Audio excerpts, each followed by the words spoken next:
Good morning, ladies and gentlemen. Welcome to BX Company Vlog Visit 2021. My name is Hani.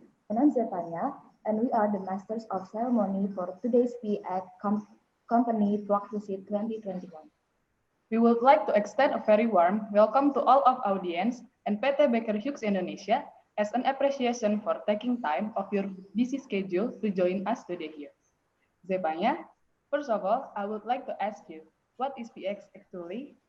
PX, or Petroleum Engineering Exhibition, is one of three events of IP Fest 2021 that will provide direct oil and gas exposure from oil and gas industries visit, as well as insights about petroleum engineering major itself. The result of the visit will be recorded and published on IP Fest 2021 YouTube channel called PX Company Blog Visit and website. What a great chance to learn more, right? Absolutely. This PX 2021 is brought to you by Rock Flow Dynamics, Medco EP Natuna Ltd. We also thank to our media partner, Radio Unpad, ITB Hits, Info Lomba. On this special event, we have several agendas as follows. First, opening from IP Fest, opening from Baker Hughes by Mr. Dodi Rohyat, company profile and HR session by Mrs. Kania Sari, technical session by Mr. Rainer Santoso, Q&A session, and group photo session and closing. Baik, sekarang masuk ke dalam acara selanjutnya. Untuk Bapak Dodi Rohyat, perwakilan dari PT Baker Hughes Indonesia dipersilakan untuk menyampaikan kalimat sambutan pembuka acara. Waktu dan tempat dipersilakan untuk Bapak Dodi Rohyat. Yeah, good morning, Hani and Zefania. Sorry, apologize. I think Pak Dodi is still stuck with one of the meeting. We are trying to reach him to join the meeting. However, he sends regards. Apologize for joining a bit late from him. Yeah, thank you very much for ITB team that has arranged all of this session. I would really appreciate, because in this kind of situation, I believe energy industry requires a lot of new creativity, especially in the technology development.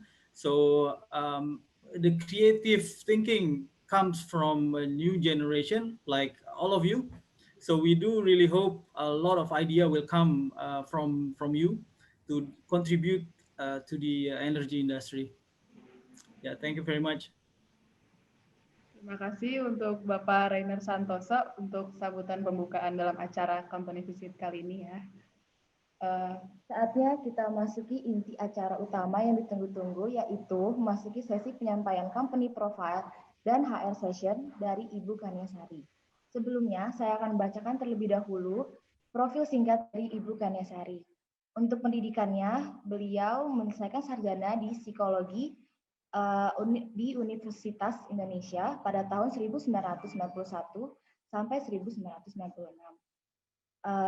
Dilanjutkan oleh Master of Human Resources at University of Indonesia pada tahun 2004 sampai 2006. Beralih ke work experience, beliau pernah menjadi HR Assistant Manager at Ericsson, Country HR Manager at Mercy Corp, HR dan GA Manager at Huawei Tech Investment, HR Manager at Tri, Head of HR dan General Services at Andres Hauser, lalu SR General Manager Human Capital at Catur Santosa Adi Prana, lalu Country HR Lead at Luxasia, lalu HR Business Partner at Merck Indonesia, dan sekarang menjadi HR Manager at Baker Hughes.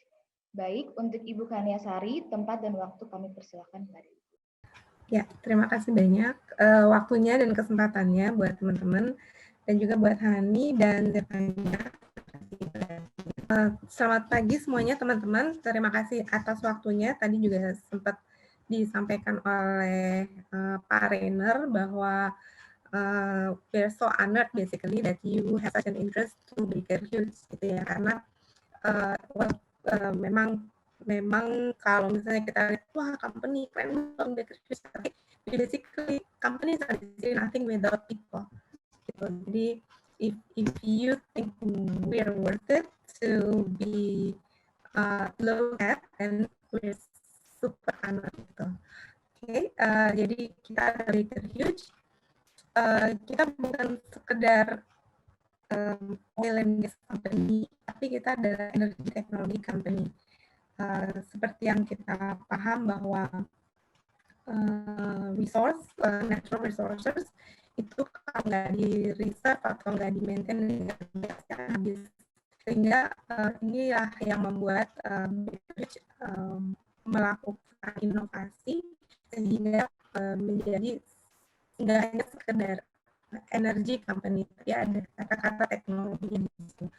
Ada inovasi teknologi dilakukan supaya kita tetap sustain sumber energi kita atau sumber daya kita, sumber daya alam maksudnya. Nah, Baker ada di 120 negara, kita ada 67 ini 8 billion US dollar, dan juga di selama tahun 2018 itu kita mencapai 153 perfect HSE day. Nah, nanti saya akan jelaskan apa sih maksudnya perfect HSE day.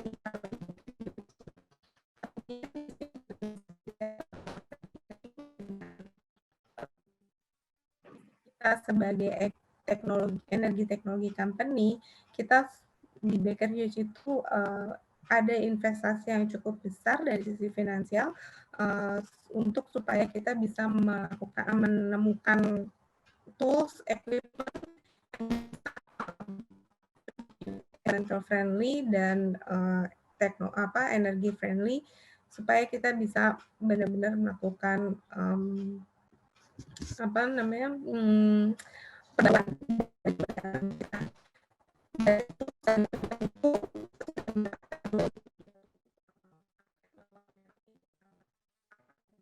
kelengkapan maaf, yang kita lakukan. Suaranya tadi agak putus-putus. Oh, oke. Ya, intinya sih memang we're very serious in taking energy forward. Ya, jadi tidak hanya sekedar drilling atau menggali, tapi kita juga melakukan research untuk pengembangan tools dan equipment kerja yang memang environmental friendly. Tadi di slide sebelumnya ada kata-kata di tahun 2018 kita sudah mencapai 153 perfect HSE day. Nah, HSE atau safety environment ini sangat penting buat kita di Baker Hughes karena menyangkut keselamatan kerja dan juga menyangkut bagaimana kita proses kerja kita berkualitas tidak. Dan juga yang dimaksud dengan perfect HSE day adalah satu hari di mana kita bekerja dengan selamat, dan mungkin nanti partner bisa menambahkan tentangnya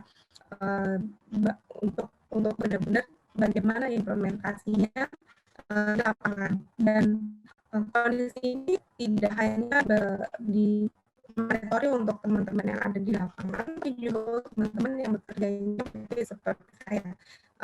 Kita punya satu standar compliance tertentu untuk melakukan HSE.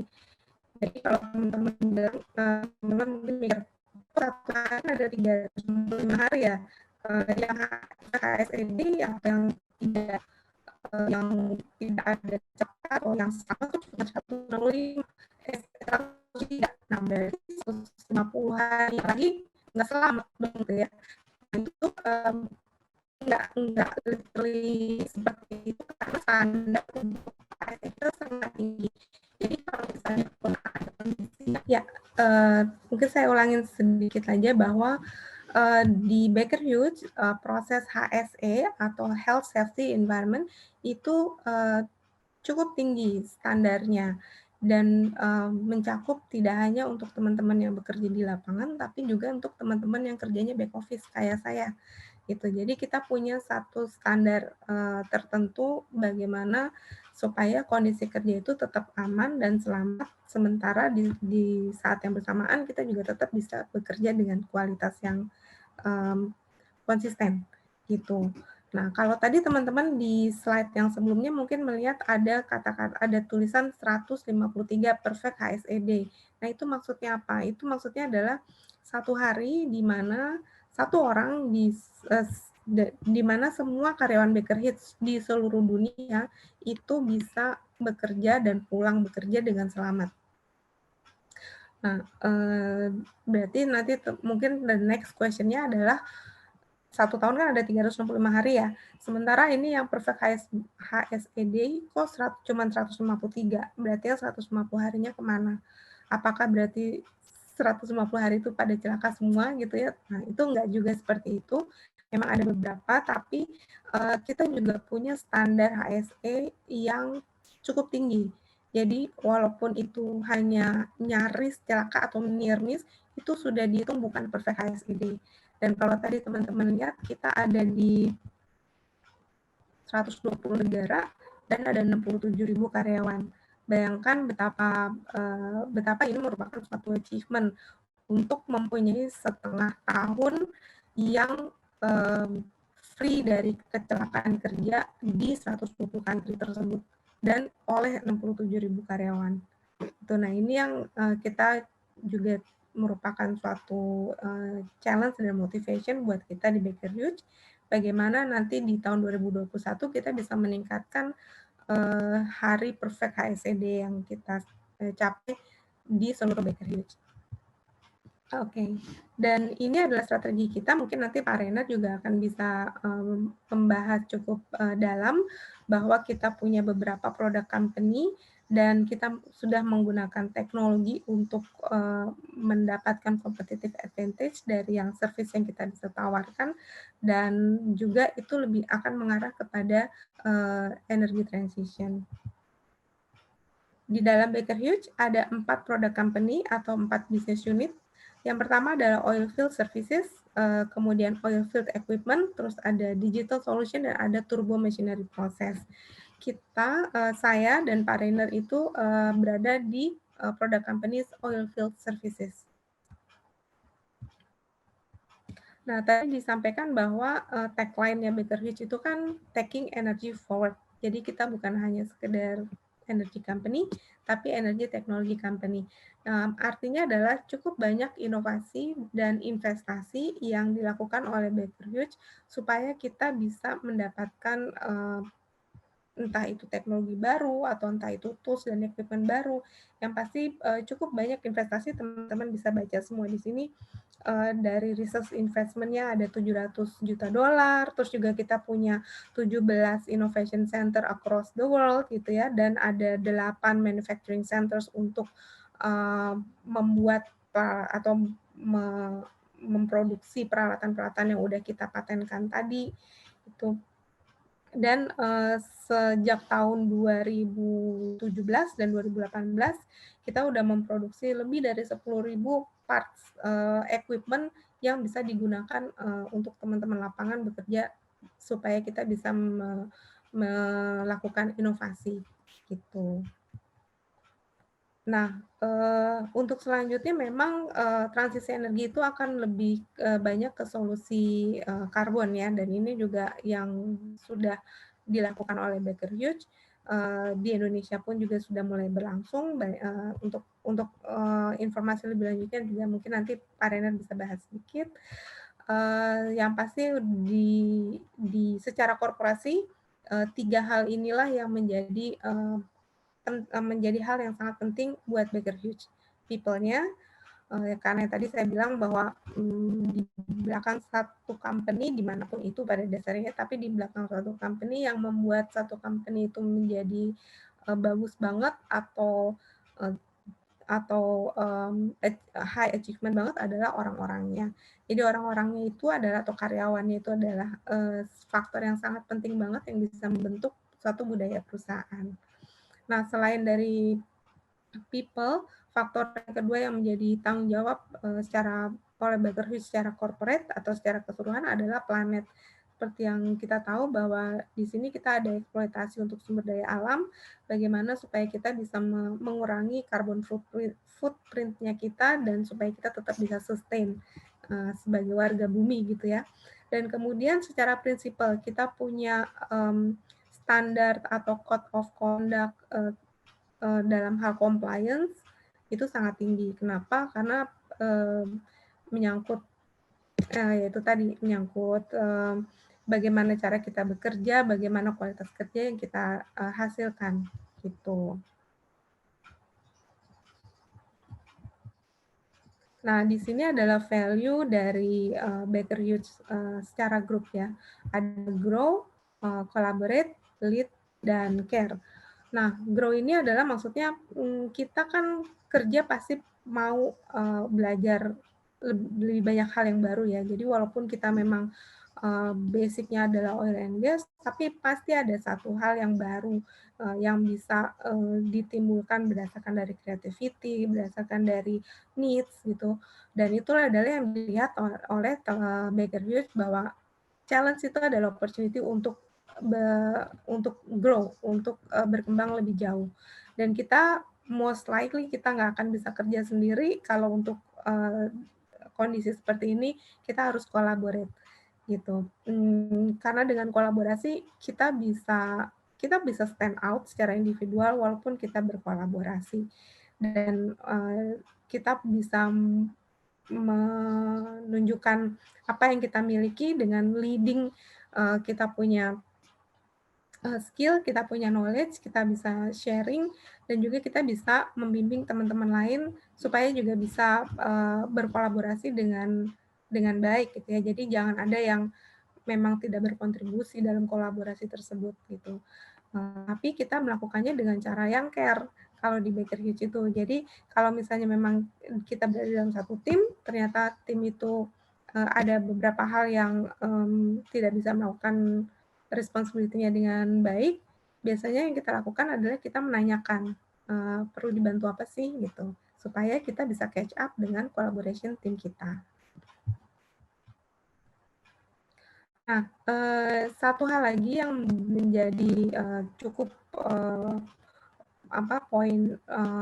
point to emphasize di Baker Hughes itu adalah diversity and inclusion.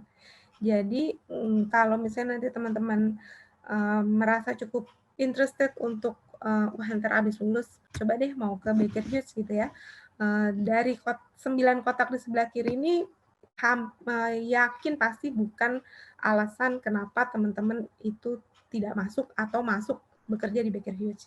Artinya adalah dalam hal kita menerima satu talent untuk masuk di organisasi Baker Hughes, 9 kotak ini bukan pertimbangan dari kita untuk menerima talent tersebut gitu. Jadi bukan karena wah udah tua nih udah jangan diterima deh gitu, atau enggak waduh masih anak-anak nggak udah di keep aja aplikasinya. Nah itu nggak seperti itu. Kenapa? Karena di Baker Hughes itu ada satu belief atau satu keyakinan tertentu bahwa makin bervariasi atau makin lebar diversity-nya dari satu tim, akan makin banyak ide yang timbul, dan juga akan makin banyak solusi yang bisa ditawarkan. Karena kan kita punya latar belakang beda-beda ya, baik dari sisi pengalaman kerja atau baik dari sisi education, dan itu akan bisa chip in untuk mendapatkan satu solusi terbaik. Nah, sampai di sini presentasi saya mudah-mudahan cukup jelas. Kalau misalnya ada yang nanya mungkin nanti disimpan dulu ya. Nanti akan kita bahas bareng-bareng di session Q&A. Demikian Hani dan Zevanya, terima kasih waktunya saya kembalikan kepada Anda. Baik, terima kasih untuk Ibu Karnia Sari yang sudah menyampaikan company profile dari PT Baker Hughes Indonesia dan memimpin juga dalam HR session. Selanjutnya, agenda utama lainnya yaitu technical session dengan bahasan utama bertema Applying Data Science to Transform Energy Industry yang akan dipimpin oleh Bapak Rainer Santoso selaku pembicara. Sebelumnya saya akan membacakan profil singkat dari Bapak Rainer Santoso. Untuk pendidikan diawali dengan sarjana dari Mechanical Engineering di Bandung Institute of Technology pada tahun 2003 sampai 2007. Dan untuk work experience yaitu sebagai Mechanical Engineer pada PT LAPI ITB, dilanjut Field Engineer pada Selam Bersih, lalu Senior Field Engineer pada selam bersih, lalu General Field Engineer pada selam bersih, dilanjut menjadi Interim D&M Ink Quality Compliance Manager pada selam bersih, Operation Super Center Supervisor pada selam bersih, lalu menjadi Field Service Manager pada selam bersih, lalu menjadi Automation Engineer pada PT Total Logistics Center, dan sekarang menjadi Sales Manager pada Baker Hughes. Untuk Bapak Rainer, sekarang waktu dan tempat dipersilakan pada Bapak. Baik, terima kasih rekan-rekan. Terima kasih Hani dan Sevanya juga ya. Saya akan share screen saya. Mudah-mudahan ini background saya nggak terbalik ya.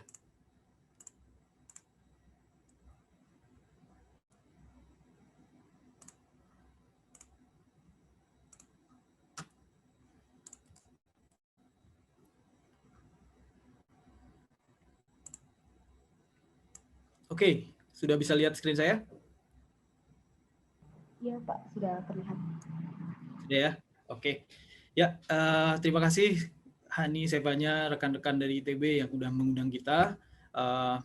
Ini presentasi kita conduct dalam bahasa Indonesia. Filenya sendiri, presentasinya sendiri dalam bahasa Inggris. Nanti kalau mau diminta silakan, karena yang presentasi yang akan saya sampaikan ini informasi publik. Jadi teman-teman bisa akses juga. Pertama, ini topik yang sangat menarik. Jadi applying data science to transform energy industry.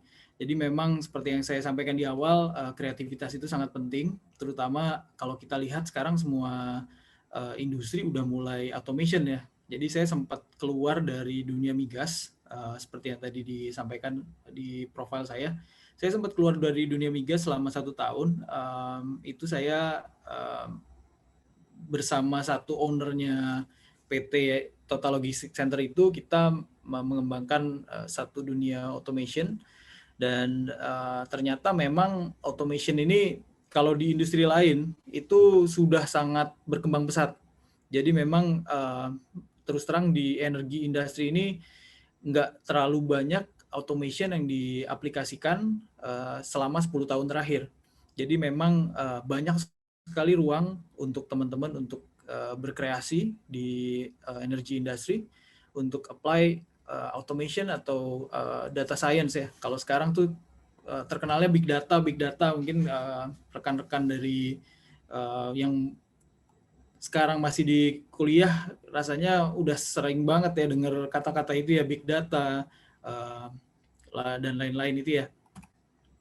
Oke, jadi saya akan bahas 3 hal di presentasi saya pagi ini. Yang pertama itu data science. Data science kita akan gali sedikit apa itu data science dan gimana data science itu digunakan.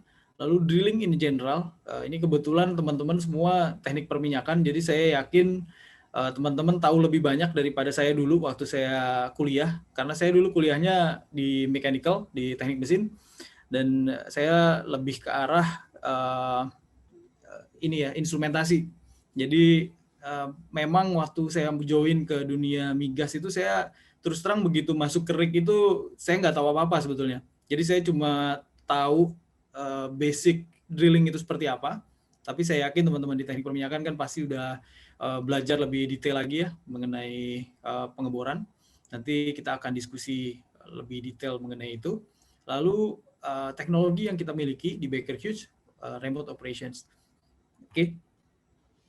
Data science. Kalau kita lihat secara harfiah, ini source-nya dari Wikipedia, data science is an interdisciplinary field that use scientific methods, processes, algorithms, and systems to extract knowledge and insights from many structured and unstructured data.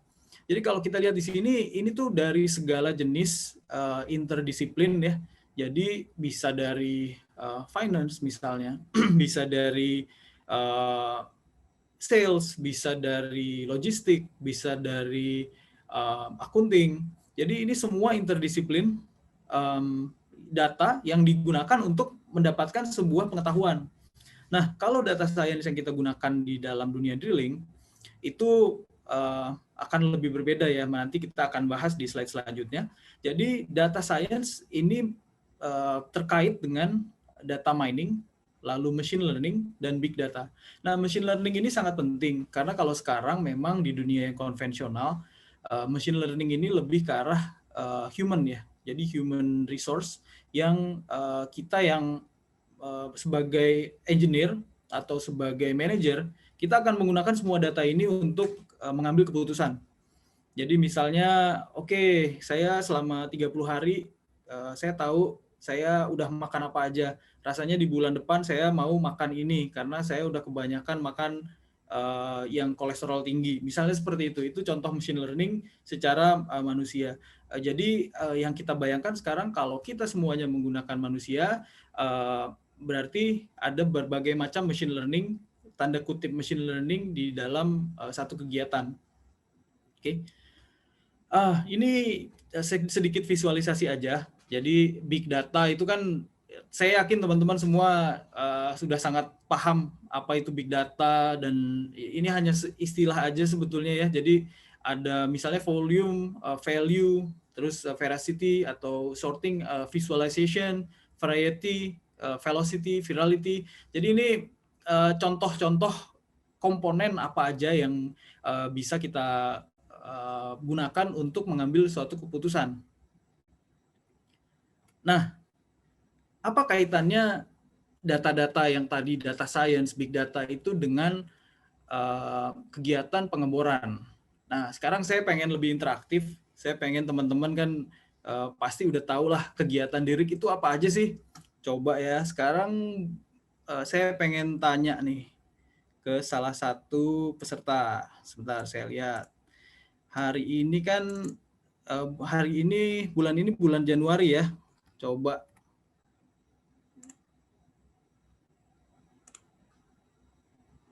Nah, saya pengen lihat yang huruf depannya J. Ada yang huruf depannya J? Nggak ada ya. HIJ, HIJK. Nah, ini Mas Hendy mungkin, Mas Hendy Pradana. Coba boleh tolong di unmute. Coba tolong kasih tahu mungkin. 2 kegiatan pengeboran yang Mas Hendy tahu. Tapi ini sebutin nama 2, tapi nggak dapat sepeda ya. Silakan Mas Hendy. Halo. Nah, silakan Mas Hendy, coba diceritain.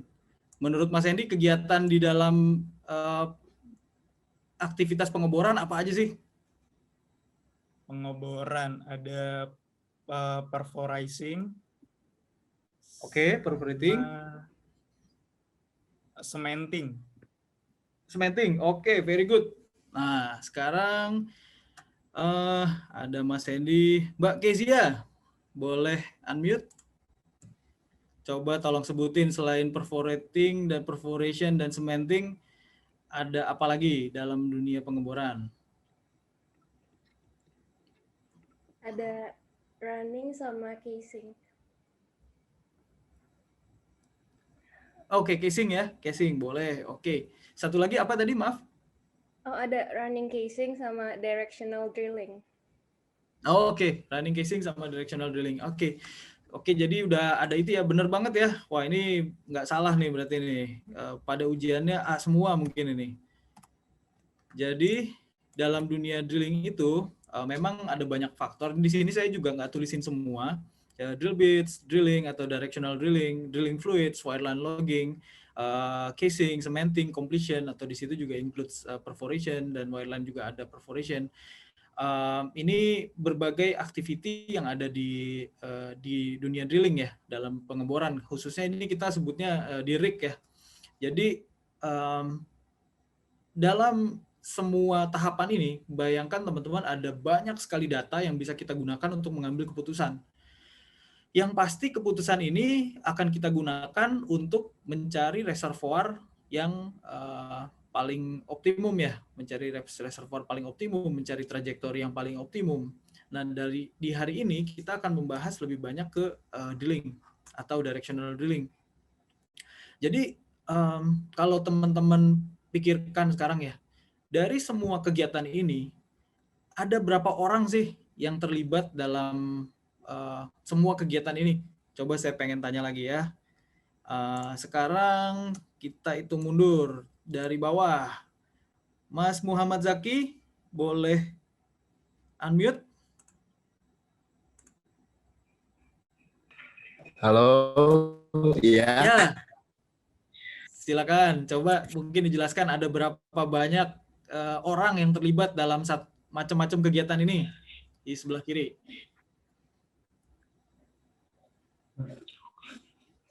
Kira-kira aja, nggak apa-apa, nggak ada yang salah. Saya dulu malah nggak tahu apa-apa. Kira-kira berapa orang ya? Kayaknya saya nggak pernah tahu sih Mas hal seperti ini. Nggak apa-apa, tebak aja. Tebak buah manggis. Kayaknya coba untuk lebih dari 20 deh, berapa orang? 20 ya? 50-an ya. Oke, good guess. Oke, mungkin ada lagi yang lain. Mas Yusuf, boleh minta tolong unmute? Iya, Mas.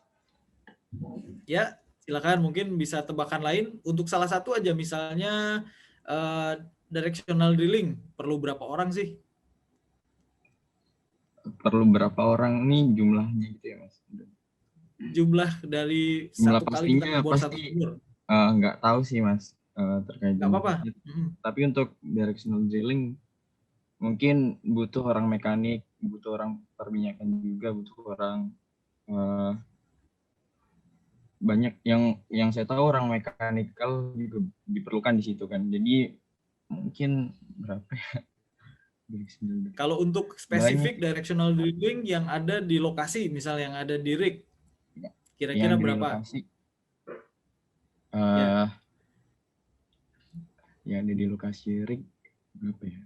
Mungkin ya aku lebih rendah sih 30 mungkin Mas, karena directional drilling bisa lewat ini kan, lewat apa komputer gitulah, meter itu.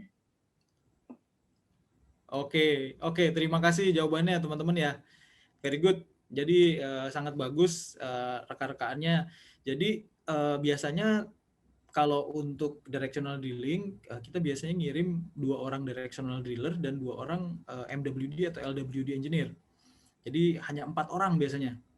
Dan 4 orang ini aja kalau teman-teman bayangkan itu hanya dari satu function.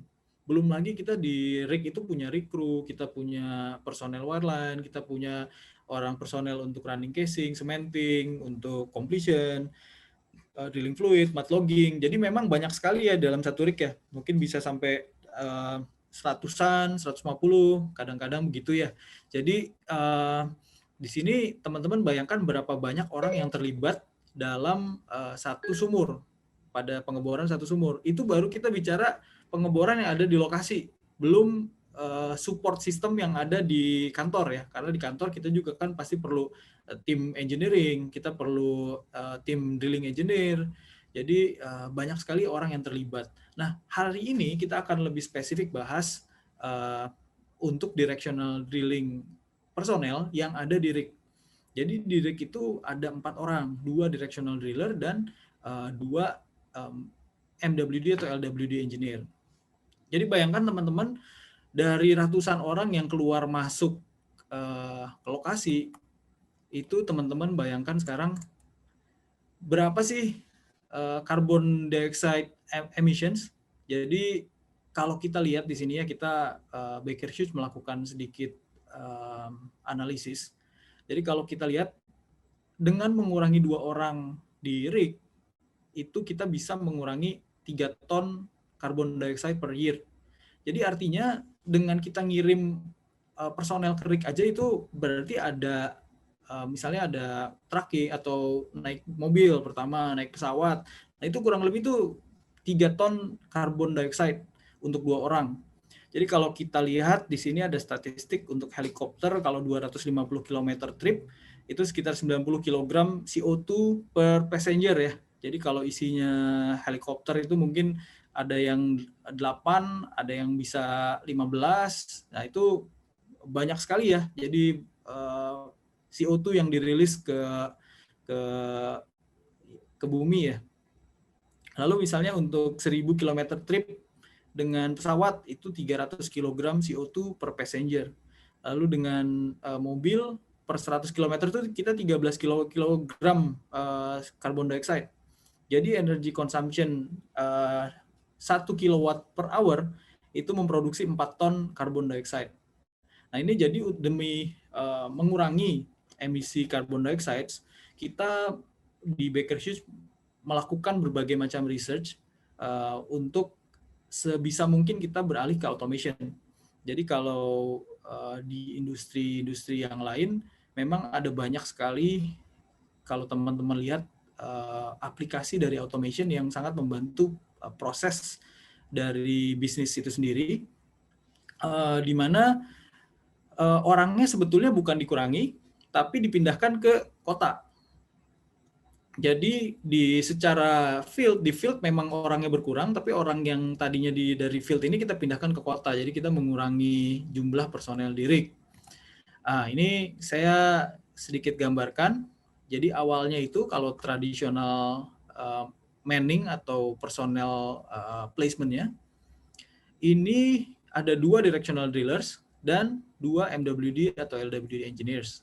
Lalu kalau kita beralih ke remote MWD atau yang tadi siapa yang bilang bisa dari komputer ya, Mas Yusuf ya. Nah, bisa dari komputer itu kita sebut dengan remote MWD manning. Jadi 2 directional driller cross train. Apa artinya cross train ini? Cross train ini berarti dia bisa menjalani pekerjaan directional drillers dan juga bisa menjalani pekerjaan MWD. Lalu 2 orang lainnya kita taruh di kota. Jadi apa yang teman-teman lihat di background ini, ada orang lagi liatin laptop ini, bisa jadi dia lagi ngeliatin apa yang terjadi di rig. Jadi karena zamannya sekarang kan memang udah sangat sangat digital. Jadi semua data itu, data yang dari lokasi, semua big data dari lokasi. Jadi kalau teman-teman pasti ada mata kuliahnya, saya lupa ingat, saya pernah ngobrol sama teman saya sebetulnya, tapi saya lupa ingat. Pasti ada pelajaran mengenai data apa aja sih yang kita perlukan untuk monitor pada saat kita pengeboran. Nah, coba saya pengen tanya lagi.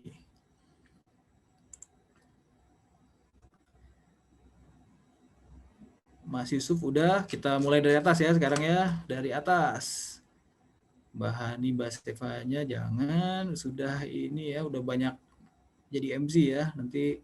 Nah, ini aja. Mas Fasyan? Atau Mas Hanif? Iya, Mas. Silakan. Coba data-data apa aja sih yang harus dimonitor pada saat kita mengebor? For pressure. Oke. ECD. Very good. Oke. ECD. Terus kecepatan annular velocity dari mat. Oke, very good. Suhu. 3 cukup deh. Wah, ini dapat hadiah nih. Good, very good. Mas Hanif, terima kasih. Oke, jadi data itu kita monitor di kantor. Jadi semua yang tadi Mas Yusuf sempat bilang bisa dibor dari kota, itu kejadian nih di remote operations. Jadi semua data yang kita dapatkan di lokasi, itu kita stream ke kota. Dan data itu kita lakukan untuk take decision. Lalu take decision-nya itu seperti apa? Take decision-nya karena kita masih punya 2 orang di lapangan, dan jadi 2 orang ini dia akan melakukan eksekusi dari hasil analisis kita. Jadi kalau teman-teman bayangkan pengeboran itu kan 24 jam ya. Jadi kalau 24 jam, satu shift itu 12 jam. Jadi kalau teman-teman nanti berkesempatan jadi field engineer, teman-teman akan bekerja shift siang dan shift malam. Jadi ada yang kerja jam 6 pagi sampai 6 sore, ada yang kerja 6 sore sampai 6 pagi. Jadi siang dan malam karena pengeboran itu 24 jam. Nah, begitu pula dengan remote operators atau remote engineer yang ada di kota. Mereka juga akan bekerja 24 jam. Ada yang cover shift pagi, ada yang cover shift malam. Nah, untuk data-data itu karena sekarang IT itu udah sangat canggih, jadi semua data-data yang ada di lokasi itu kita compile, kita gabungkan, lalu kita stream ke kota. Nah, dengan menggunakan remote MWD mining ini, kita bisa mengurangi 50% on location Baker Hughes field personnel. Dan di sisi lain kita juga yang pertama kita mereduce environmental footprint ya, karena kita mengurangi perjalanan, mengurangi trip ke lokasi. Lalu kita juga mengurangi HSE risk. Nah, HSE risk ini teman-teman perlu tahu juga kan, karena semakin banyak orang itu semakin banyak risk atau hazard yang kita introduce ke dalam satu lokasi gitu. Jadi dengan dikuranginya orang akan mengurangi risk dan hazard yang kita lakukan di satu lokasi gitu. Dan juga yang terpenting adalah dengan kita melakukan remote ini, jadi kita melakukannya itu di satu lokasi yang di dalam satu kantor itu juga ada technical expert. Jadi misalnya kalau kita lagi di lapangan, apa yang kita lakukan kalau misalnya kita mengalami satu masalah atau kita nggak bisa analisis satu data, kita harus telepon ke kantor atau kita harus nelfon ke technical expert. Nah, bayangkan kalau itu jam 2 subuh. Kadang-kadang jam 2 subuh juga technical expertnya mungkin lagi tidur. Tapi yang dilakukan di remote operations ini adalah kita bergabung di satu lokasi, technical expertnya pun 24 jam. Jadi technical expert ini akan ada shift-nya juga, dan dia akan bisa langsung on the spot troubleshooting dengan orang yang di kantor untuk remote engineer-nya. Oke. Nah, 2020 Baker Hughes sendiri sudah melakukan remote operation ini lebih dari 80% well site globally. Dan kalau di Asia Pasifik ini paling banyak di China. Jadi di China itu sendiri sekarang di satu rig dari awalnya traditional crew placement kita itu ada 4 orang ya. Tadi saya bilang di awal. Jadi ada 4 orang, 2 directional drillers dan 2 MW engineers. Nah, kalau sekarang dengan menggunakan remote operations ini, kita 2 orang aja. Jadi 2 orang, dan ini sudah di-apply di lebih dari 80% well site di seluruh dunia. Kita ada beberapa remote operation center. Kalau di daerah Asia Tenggara, yang paling dekat sebetulnya di Beijing dan di Kuala Lumpur. Kita sedang dalam proses juga untuk bangun di Jakarta. Jadi nanti kalau teman-teman bayangkan dari Jakarta, remote engineer ini bisa stay di satu tempat, dan remote engineer bisa memonitor beberapa well sekaligus, dan kita akan menggunakan data science ini atau big data ini untuk kepentingan melakukan decision making. Dan untuk decision making itu sendiri, jadi kalau sekarang memang perkembangannya ini sangat pesat ya. Jadi bukan hanya tujuan kita, goal kita ini bukan hanya cuma sampai sini. Jadi goal kita adalah nanti kita akan menggunakan machine learning dalam arti yang sesungguhnya. Jadi nanti machine learning ini akan menggrab semua data-data tadi yang tadi Mas Hanif sebutkan ya. Ada ECD lah, ada port pressure, ada lain-lain. Nah, itu akan digrab sama mesin. Dan rasanya kemampuan komputer sekarang ini sangat canggih ya, dibandingkan dengan 10 orang atau 2 orang gitu kan untuk mempelajari data. Karena terus terang kalau saya juga baca Excel ada 1000-an lines juga mungkin saya juga pusing. Tapi kalau komputer cuma 1000 lines saja itu mungkin masih cetek gitu ya. Jadi big data ini akan diproses di satu server atau satu komputer, dan dia akan menggunakan semua data yang tadi itu untuk mengambil decision. Dan ini sudah kita lakukan. Jadi di 2019 di daerah Norway itu kita sudah melakukan satu pengeboran tanpa kru sama sekali. Jadi betul apa yang tadi siapa tadi yang bilang ya, Mas Yusuf lagi kayaknya. Mas Yusuf yang bilang bisa dari komputer. Nah, jadi kita benar-benar purely nggak ada kru di lokasi. Jadi dari 4 orang yang harusnya kita kirim, itu kita sama sekali nggak ngirim kru. Jadi di sana benar-benar cuma ada software, dan dia akan melakukan pengeboran dengan menggunakan decision making dari big data itu. Jadi itu adalah long term goals-nya. Investment dan juga research masih dalam proses karena ini sangat panjang dan mungkin teman-teman juga paham lah ya kalau misalnya teknologi aplikasi di Europe atau di US atau di negara maju lain gitu misalnya kalau kita masukkan ke Indonesia misalnya contohnya itu mungkin nggak akan langsung jadi gitu ya, nggak akan langsung jadi. Jadi memang research dan investment itu masih terus berlangsung sampai goals-nya adalah kita fully automation. Jadi ada 4 poin penting dalam remote operation di sini. Yang pertama itu data dari rig. Karena teman-teman tahu ya kalau istilahnya itu rubbish in, rubbish out ya. Kalau misalnya teman-teman punya datanya rubbish, itu outputnya juga akan rubbish. Jadi kalau datanya sangat jelek dari lokasi, kita juga nggak akan bisa mengambil keputusan yang akurat atau keputusan yang tepat. Jadi yang penting adalah kita menggunakan data atau sensor yang baik dan sensor yang terkalibrasi, sehingga kita bisa mengambil keputusan yang tepat. Jadi bagaimana cara kita menggunakan data ini untuk dijadikan data mining, lalu dari data mining kita jadikan big data, dan dari big data itu kita take decision. Nah, poin kedua yang penting adalah ini cloud atau database ya. Jadi bayangkan teman-teman kalau database-nya itu kalau kita cuma dapat dari satu pengeboran. Nah, saya yakin di sini teman-teman udah belajar juga soal offset wells. Nah, coba saya pengen tanya juga deh. Tadi kita coba dari tengah ya. Tadi Mas Hendy udah, Mbak Kezia udah. Wah, Mas Gerard nggak apa-apa nih kalau saya tanya, lagi nge-record. Boleh ya Mas Gerard ya? Coba Mas Gerard, tolong unmute. Halo. Halo Mas Gerard. Oke, Mas Gerard, pengen nanya dong. Offset well, udah pernah dengar belum istilah offset well? Belum Pak. Belum. Oke, nggak apa-apa, it's okay.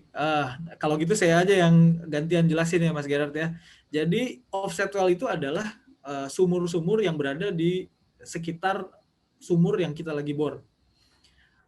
Kalau teman-teman belajar mengenai logs, jadi kita bakalan melihat tren yang mirip dari bacaan logs itu atau tren yang mirip dari bacaan drilling parameters dari offset well itu. Karena kita reservoirnya kan ada di satu lokasi nih. Satu lokasi, sumurnya itu mungkin ada beberapa yang mengincar reservoir yang sama. Jadi kita bisa melihat tren dari bacaan logs atau bacaan drilling parameters untuk kita mengambil decision. Jadi, kayaknya sih misalnya di sini ada 3 sumur. Misalnya di sini ada 3 sumur. Atau mungkin coba saya gambarkan ya. Biar lebih seru. Oke. Jadi misalnya di sini ada 3 sumur. 3 sumur. Duh, jelek nih gambar saya. Nggak apa-apa ya. Misalnya kita melihat di satu reservoir yang sama. Nah, satu reservoir yang sama. Nah, di sini kita mengalami misalnya, di sini ada teman-teman familiar kan ya dengan gamma ray ya. Gamma ray gitu misalnya. Ini gamma ray-nya begini nih. Nah, kemungkinan besar di sini gamma ray-nya juga sama. Nah, ini jadi nanti tergantung dari formation dip-nya. Nah, ini juga teman-teman saya yakin sih udah pernah dengar sih harusnya. Jadi ini sama nih. Responsnya sama. Berarti kalau kita sedang mau ngebor, kita mau ngebor di sumur yang baru, misalnya ini sumur yang baru. Nah, sumur yang baru, berarti kita bisa dong mempelajari dari sumur ini 1, 2, 3. Jadi kita punya data, nah sumur-sumur 1, 2, 3 ini, yang warna coklat ini, inilah yang disebut dengan offset wells. Jadi kita bisa mempelajari data-data dari offset wells. Nah, yang dilakukan sekarang ini, sebentar, saya share lagi. Share presentation. Oke. Nah, yang kita lakukan sekarang ini adalah offset wells itu digabungkannya itu satu-satu. Jadi kita secara manual dalam satu software kita melihat sendiri-sendiri. Nah, apa yang dilakukan dari big data ini? dia akan menggunakan semua offset wells itu. Bayangkan di satu server semua data udah masuk ke dalam satu server, dalam satu komputer, dia akan take decision sendiri. Nah ini bayangkan kecepatannya bedanya berapa jauh ya, karena memang bedanya kemampuan kita dengan kemampuan komputer itu lumayan jauh. Jadi itu akan menjadi sangat beneficial kalau big data itu ada dari macam-macam offset wells tadi. Nah, yang poin ketiga yang penting dalam remote operations adalah IT infrastructure. Kebayang teman-teman sekarang kalau teman-teman lagi ada film susah sinyal tuh ya, misalnya kan, wah itu nggak bisa sinyal gitu kan, atau lagi di lokasi juga kan banyak yang remote area tuh, itu banyak yang susah sinyal. Tapi thanks to technology, kita sekarang IT infrastructure sudah sangat bagus, bahkan kita mau streaming YouTube juga bisa kalau lagi di lokasi ya, tapi itu juga tidak boleh biasanya karena kita streaming hanya untuk yang penting-penting aja, nggak boleh buat YouTube. Jadi kalau teman-teman di sini YouTuber ditahan-tahan dulu ya kalau lagi di lokasi, jangan nge-YouTube dulu. Jadi IT infrastructure udah sangat maju. Jadi semua dimanapun kita berada, di lokasi manapun, di situasi seperti apapun, kita masih tetap bisa streaming semua data itu ya dari lokasi ke kantor. Lalu dari kantor data itu akan diolah nih di remote operation center. Jadi ini kalau teman-teman lihat di background ini ada 2 orang yang lagi melihat situasi satu sumur, lalu mereka akan menggunakan data-data ini, data-data yang sudah ditunjukkan oleh si big data tadi, oleh si computing software, mereka akan informasikan ke tim di lapangan, kalian akan menggunakan apa sih, kalian harus melakukan apa, seperti itu. Oke. Nah, jadi apa aja sih remote directional drilling benefits? Coba, tadi saya udah panjang lebar, saya pengen tanya lagi nih. Tadi Mas Gerard udah ya, kita coba ke bawah lagi. Mas Andi udah, Mbak Kezia udah. Mas Agung, boleh unmute Mas Agung?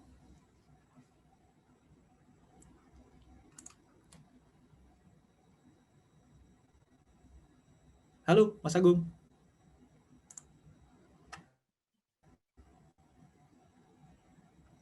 Halo, Mas Agung.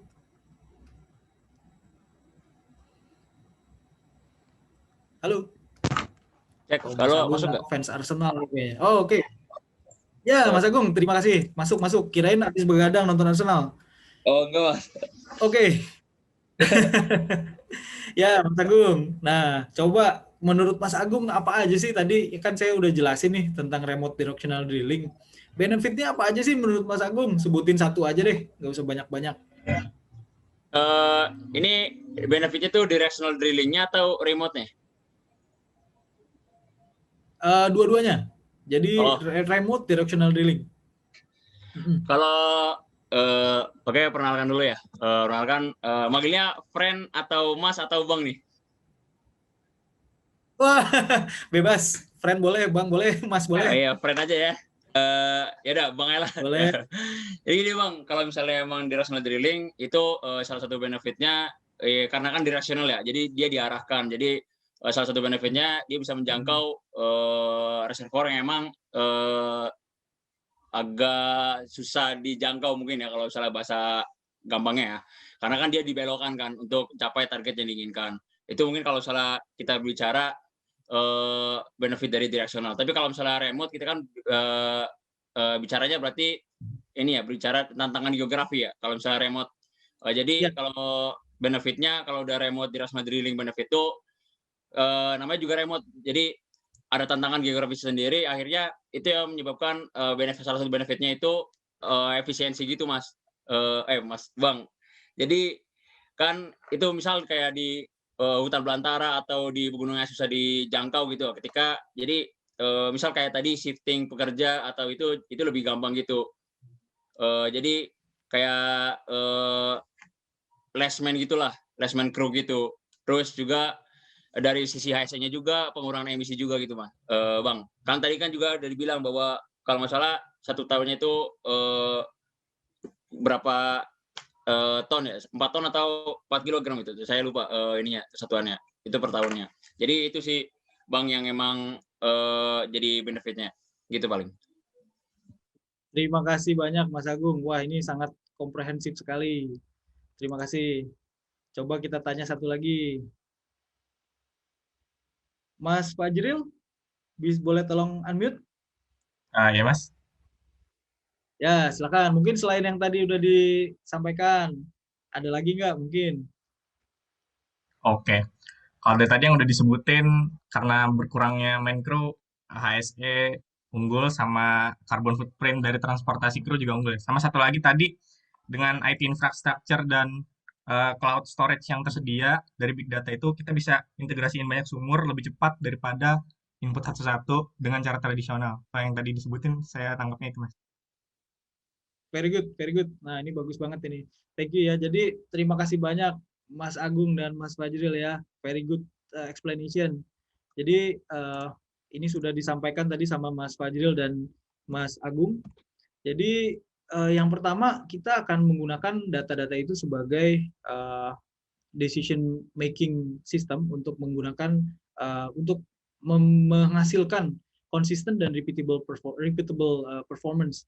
Lalu juga kita increase collaboration. Kalau dulu misalnya orang yang di field itu akan merasa sendirian untuk take decision, kalau sekarang orang di field atau semua di lokasi akan merasakan decision itu akan di take juga dari di kota. Lalu reduce carbon footprint, ya tadi udah disampaikan juga ya, sama reduce HSE risk. Oke, jadi teman-teman bayangkan sekarang kalau dulu misalnya kita ada di depan komputer di lokasi, kalau sekarang kita bisa ada di rumah atau di kantor dan pesawatnya bisa terbang sendiri atau pengeborannya bisa jalan sendiri. Jadi ini yang ultimate goals kita adalah dari remote operation, bukan hanya berhenti sampai di sini, bukan hanya sampai 2 orang saja di lapangan, tapi kita ultimate goals-nya adalah kita semuanya full automation. Seperti itu. Jadi kenapa kita harus mulai sekarang? Yang pertama, teknologinya itu udah ada. Jadi teknologinya udah ada untuk well setup dan reporting. Ini kita punya teknologi di Baker namanya Cadence. Lalu untuk data display dan analisis kita ada teknologi namanya Welling. Dan untuk mengeliminate manual task, ini yang sudah kita apply tadi yang saya ceritain di Norway, ini namanya iTrack Drilling Automation. Jadi benar-benar full semuanya digerakin sama komputer. Dan dengan adanya teknologi ini, kita bisa mulai dari sekarang. Jadi nanti mungkin kalau nanti teman-teman sudah masuk ke dunia kerja, teman-teman mungkin nanti akan mengalami sesuatu yang lebih canggih lagi. Kalau dulu ya zaman saya mungkin masih kuliah, saya juga bingung mau cari ojek di mana kan. Tapi kalau sekarang teman-teman pasti gampang ya, langsung ojek online banyak gitu kan. Nah itu perubahan itu terjadi sangat cepat terus terang ya. Jadi kreativitas dari teman-teman itu yang harus selalu dikembangkan. Dan kalau teman-teman punya ide, kalau zaman sekarang tuh semua yang punya ide kan pasti pada pengen ini ya, pada pengen mengembangkan satu program atau satu startup ya, bukan startup drakor ya, tapi startup company ya.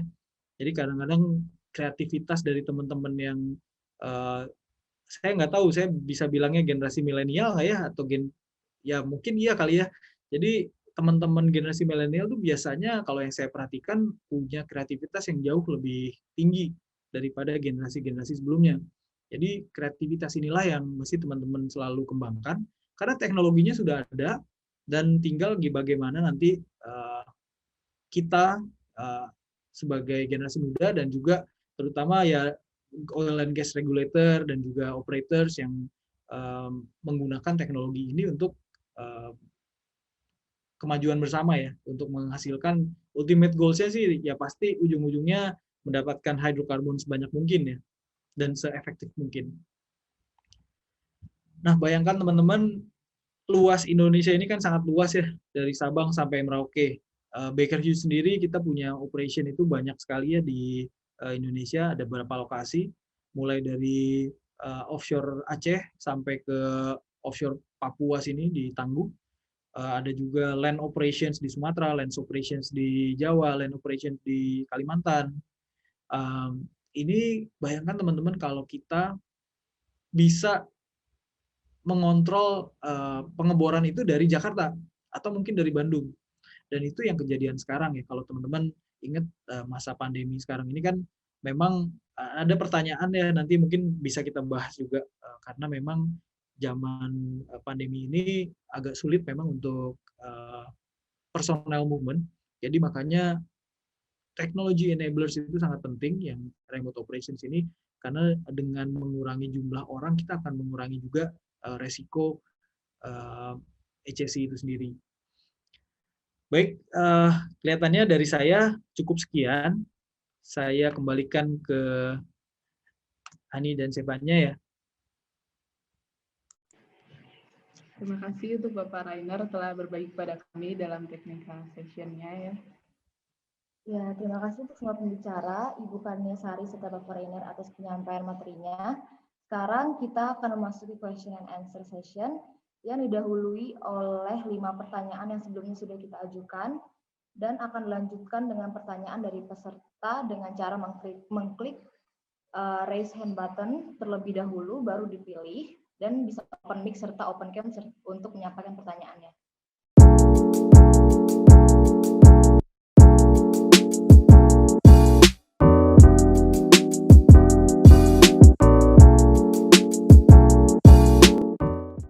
Mbak Kania mau jawab duluan?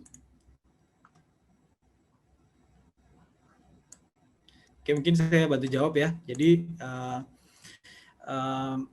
di Pak Rainer duluan, industri ini, ya boleh. Oke, jadi di industri ini sendiri memang impact-nya cukup besar ya, dan bukan hanya di oil and gas saja. Kita melihat impact dari pandemi ini.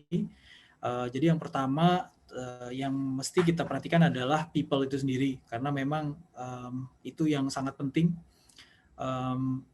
Kita harus memperhatikan safety dari personel kita.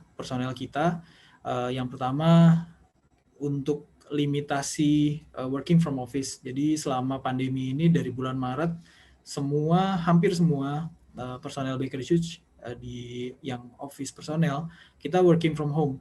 Jadi mengurangi resiko ngumpul-ngumpul ya di kantor atau gimana ya.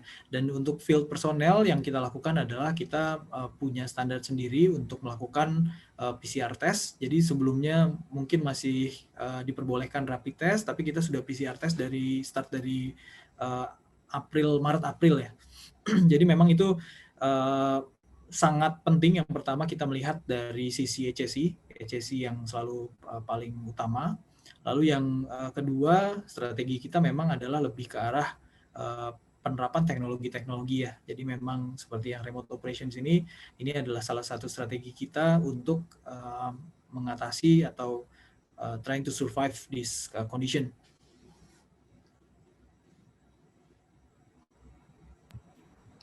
Ya, mudah-mudahan menjawab. Kalau boleh saya tambahkan, dari sisi HR sendiri, kita ada policy atau bisnis proses yang baru. Untuk pertama sih memang untuk mengantisipasi kondisi pandemik ini, tapi dengan seiring berjalannya waktu bahwa ternyata kita bisa melakukan remote working across the world gitu ya, across the globe, dari pihak manajemen secara korporasi akhirnya mengeluarkan kebijakan untuk working from anywhere, basically flexible working arrangement. Nah, jadi kalau misalnya pun nanti kita sudah melalui masa pandemi ini bareng-bareng gitu, kita tidak harus selalu ada di kantor untuk bekerja. Jadi kita bisa bekerja di mana saja karena memang juga tadi disampaikan teknologinya udah memungkinkan. Yang pasti kita tetap juga bisa memantau kualitas atau keluaran output kerjanya itu sendiri. Jadi itu yang di awalnya untuk mengantisipasi kondisi pandemi, tapi akhirnya udah diformalkan sebagai satu bisnis proses dan terutama di Indonesia.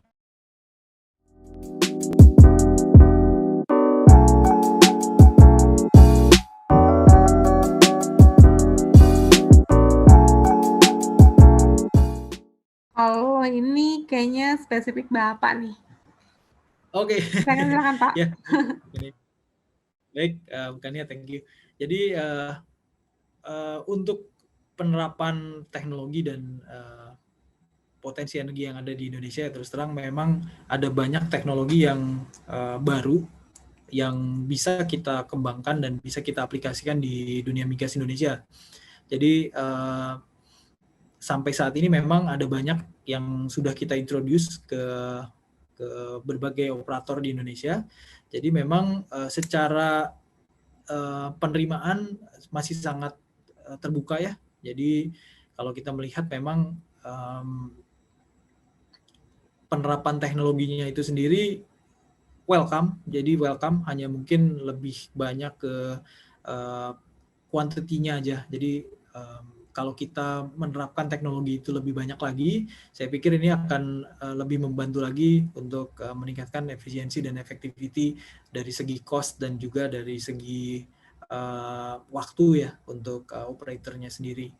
Jadi kalau untuk bisnis dan regulation-nya sendiri dari perspektif itu, kalau dari segi bisnis saya pikir masih sangat baik ya, karena memang semua operator masih berproduksi, jadi memang kita ini sangat saling terkait satu sama lain, karena Baker Hughes sendiri itu adalah oil field service, dan kita punya klien operators kita adalah banyak klien ya, contohnya Pertamina mungkin, lalu BP, Repsol dan lain-lain. Jadi itu adalah klien kita, jadi selama klien kita masih bisa produksi, kita juga ikut senang. Jadi memang ini adalah collaboration yang harus selalu dilakukan oleh oil field service company dengan kliennya. Dari segi regulation sendiri memang harus kita perhatikan juga, mungkin ada masukan-masukan juga yang kita informasikan ke government regulator, namun memang sifatnya lebih ke arah saran ya, kita juga nggak bisa mengganti atau ikut mengubah regulasi itu. Seperti itu.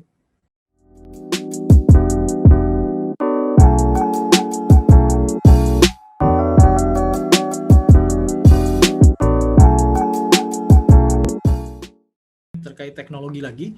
Jadi memang kalau strategic plan di oil and gas industry ini juga memang sangat terbuka ya. Jadi teknologi apapun yang kita punya, yang kita kembangkan itu basicnya adalah kita mengembangkan suatu teknologi yang berdasarkan kebutuhan dari klien-klien kita. Apakah itu klien di luar negeri atau klien di Indonesia, itu juga berdasarkan itu gitu, berdasarkan kebutuhan klien. Jadi memang rata-rata sih memang semua teknologi yang kita bawa itu bisa diaplikasikan. Namun sekarang kalau untuk future strategic plan, kita mesti lihat juga ke green energy. Jadi mungkin bilangnya sih kita teknik perminyakan, tapi sebetulnya pada prinsipnya apa yang kita lakukan di perminyakan sama apa yang kita lakukan dengan di drilling geothermal. Jadi kita bisa melihat dari sisi kacamata energi terbarukan dari renewable resources ini yang cukup menarik juga, karena memang dari program pemerintah dan Asian regulators ya, ini sangat mendukung sekali, baik secara regulation dan juga secara financial. Jadi secara long term, teknologi apa yang kita lakukan di oil and gas ini bisa kita bawa juga ke renewable resource.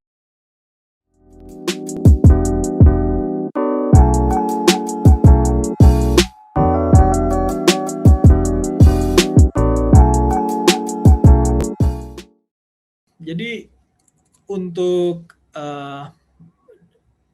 data digital data ini sendiri ya, jadi kita memang seperti yang presentasi saya juga sih, memang produk dan innovation yang kita lakukan sekarang semuanya itu mengarah ke automation. Jadi suatu saat ini bisa jadi memang apa yang terjadi di Norway 2019 akan terjadi juga mungkin di Indonesia. Jadi semuanya akan fully automated. Kalau teman-teman sekarang pergi ke gudang-gudang gitu ya, gudang-gudang itu juga sekarang di gudang-gudang yang ngambil kadang-kadang udah bukan orang lagi, kadang-kadang memang udah ada sistem di mana dia bisa ngambil barang itu sendiri dari dalam gudang sampai ke masuk ke dalam truk. Jadi memang teknologi yang dilakukan di industri lain ini bisa kita aplikasikan di dunia migas. Dan terutama sekarang kan ya, kalau data digital ini memang sangat baik ya. Kalau misalnya dulu kita punya catatan kuliah nih, misalnya teman-teman, kalau mungkin zaman saya lebih sering catat di buku gitu ya, atau di kertas. Kalau mungkin sekarang teman-teman udah bisa catat di handphone atau catat di komputer. Jadi data itu akan terus tersimpan dan teman-teman bisa gunakan terus sampai data itu hilang atau teman-teman decide untuk menghapus data itu. Jadi memang di era digital ini sangat penting buat kita untuk mengikuti perkembangan yang terjadi.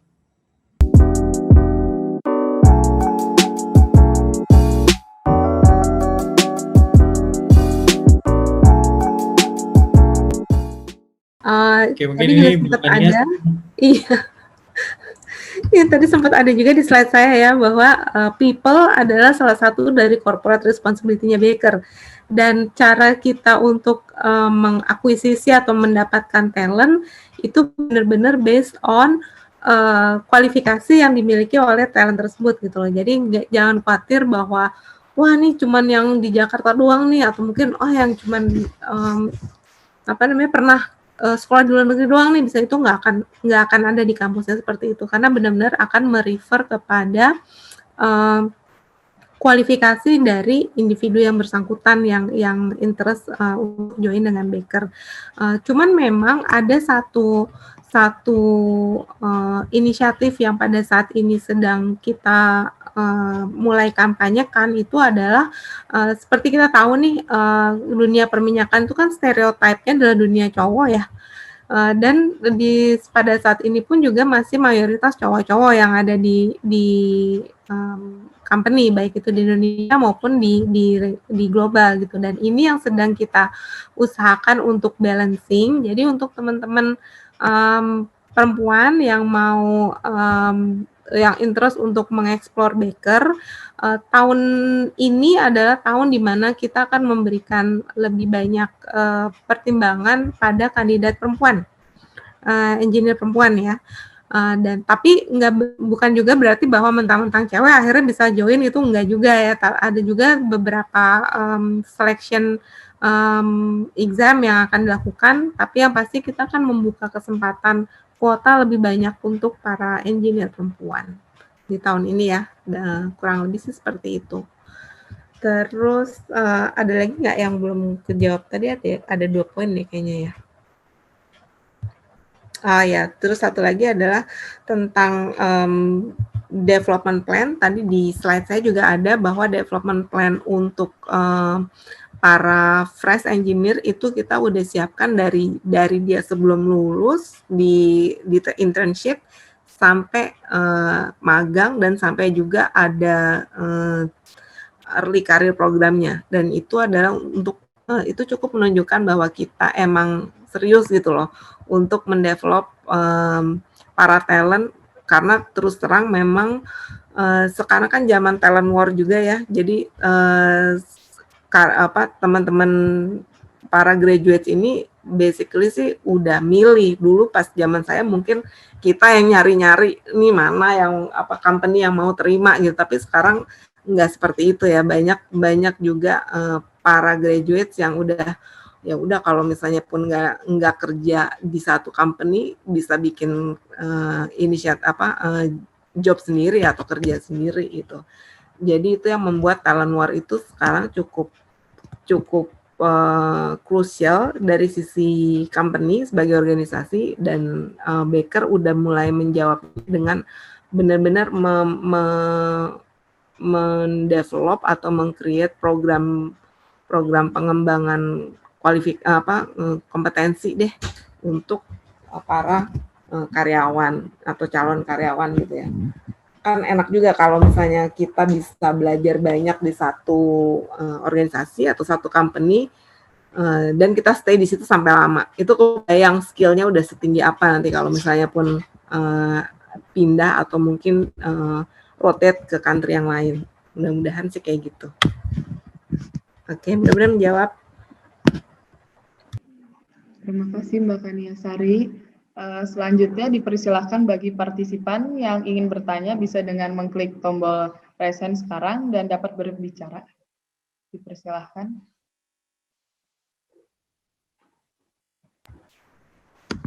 Yang ini dapat sepeda nggak nih?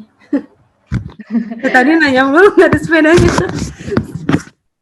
Ya, dipersilahkan untuk yang mau bertanya.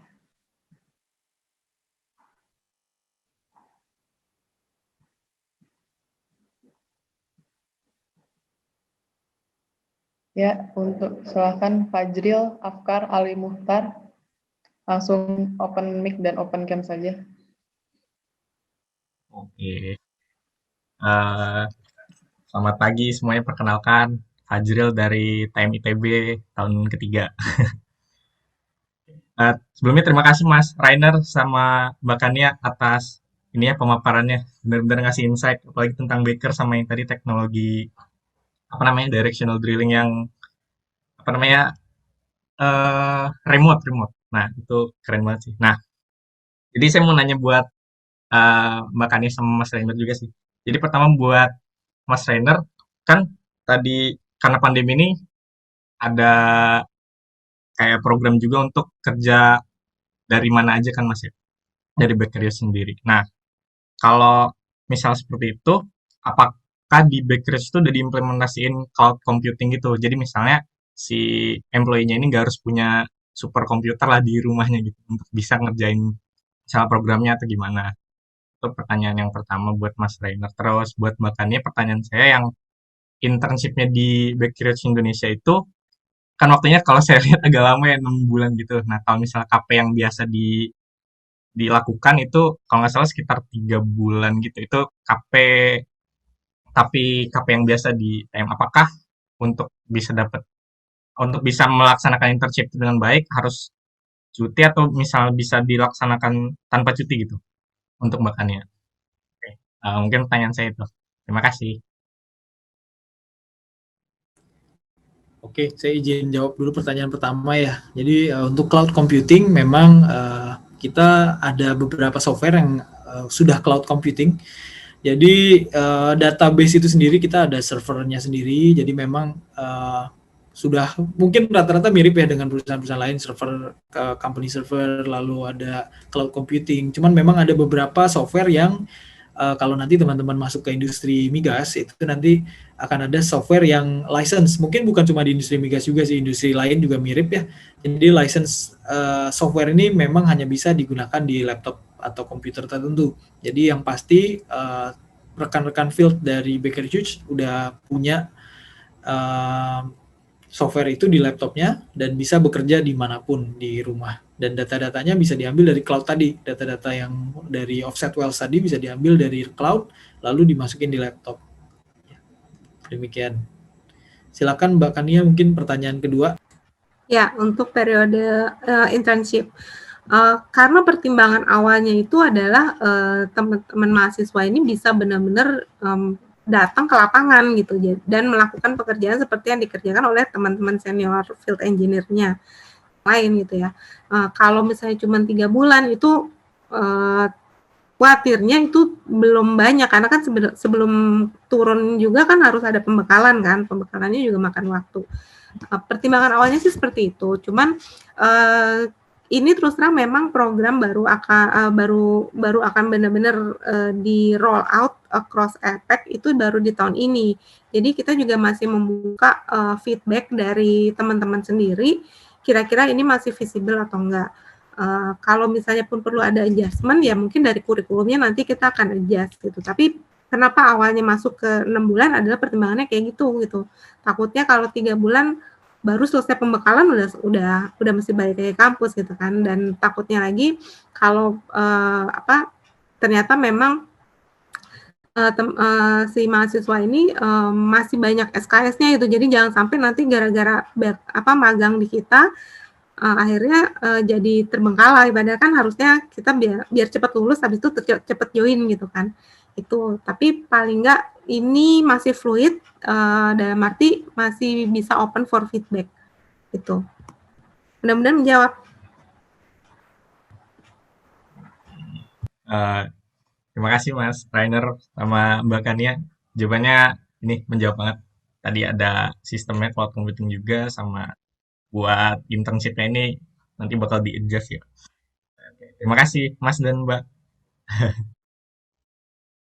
Sama-sama Mas Fajril.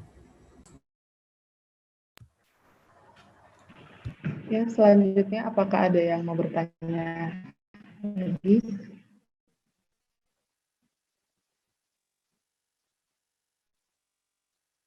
Iwan mau nanya tuh Iwan.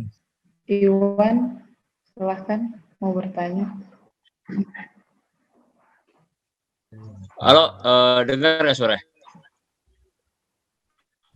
Iya, kedengeran. Oke, perkenalkan Iwan dari Teknik Perminyakan ITB 2017.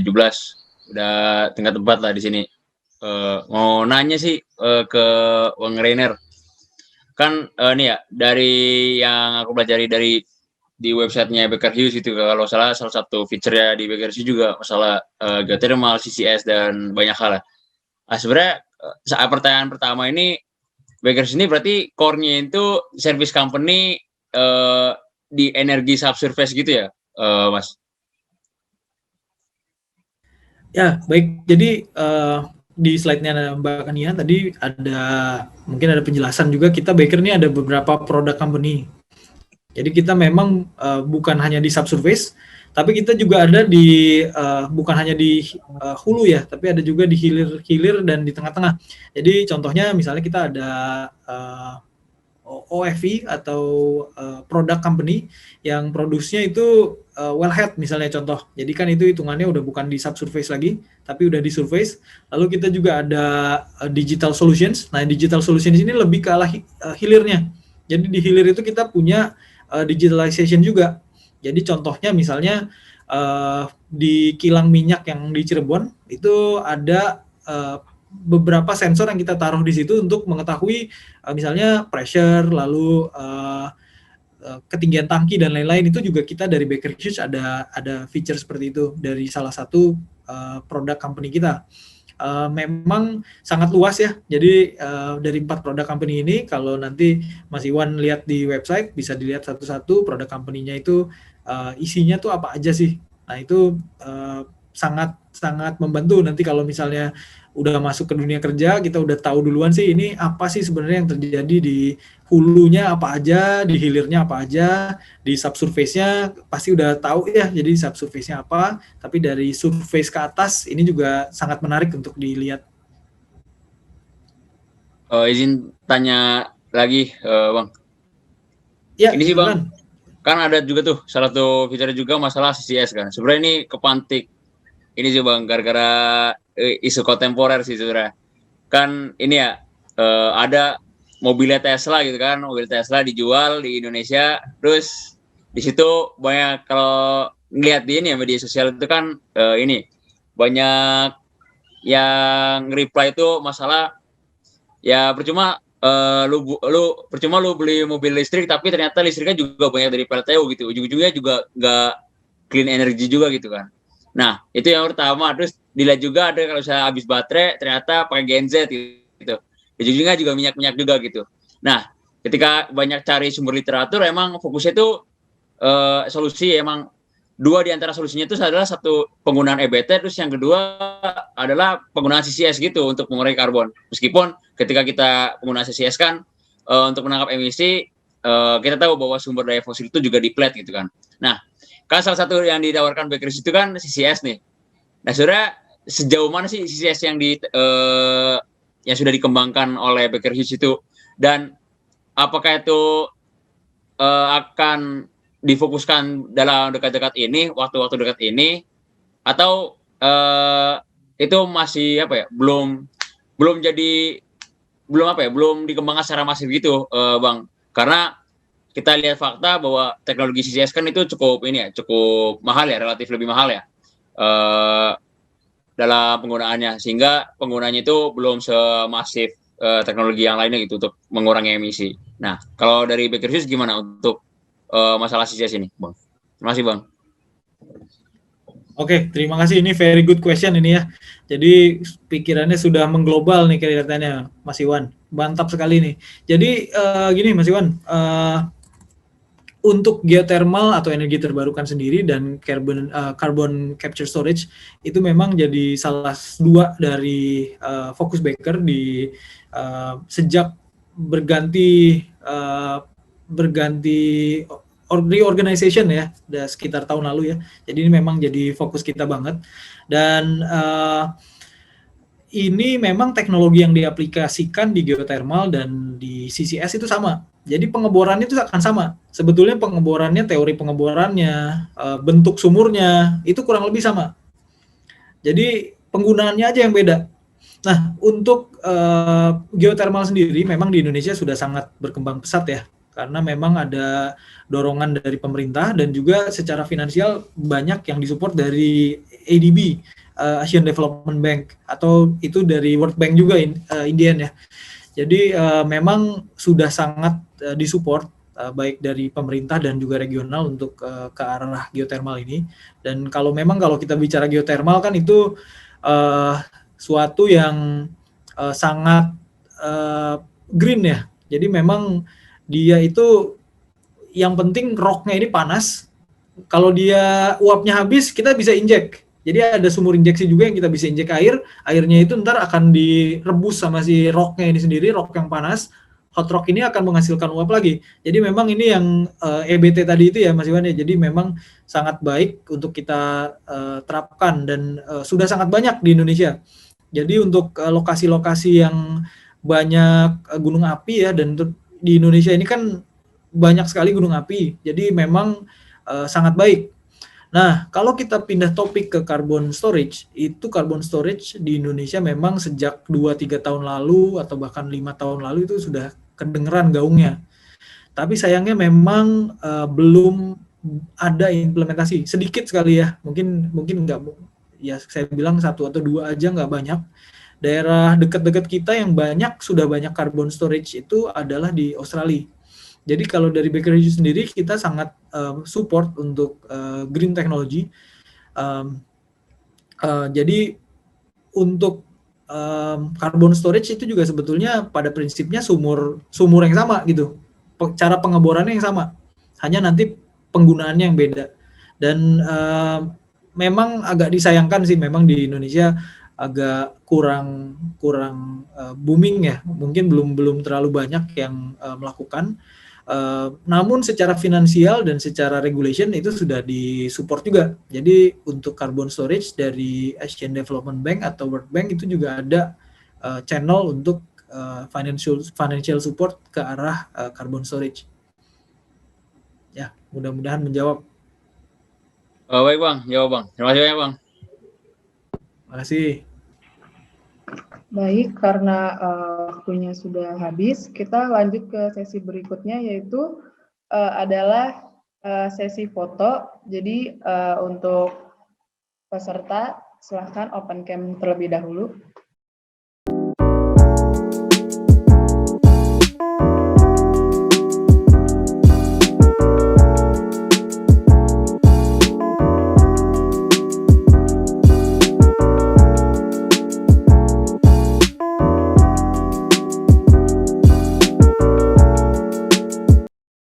Kami kepada PT Baker Hughes Indonesia akan memberikan memento serta sertifikat sebagai bentuk terima kasih banyak kepada PT Baker Hughes Indonesia atas kerjasama dan kontribusi dalam Company PCPX 2021.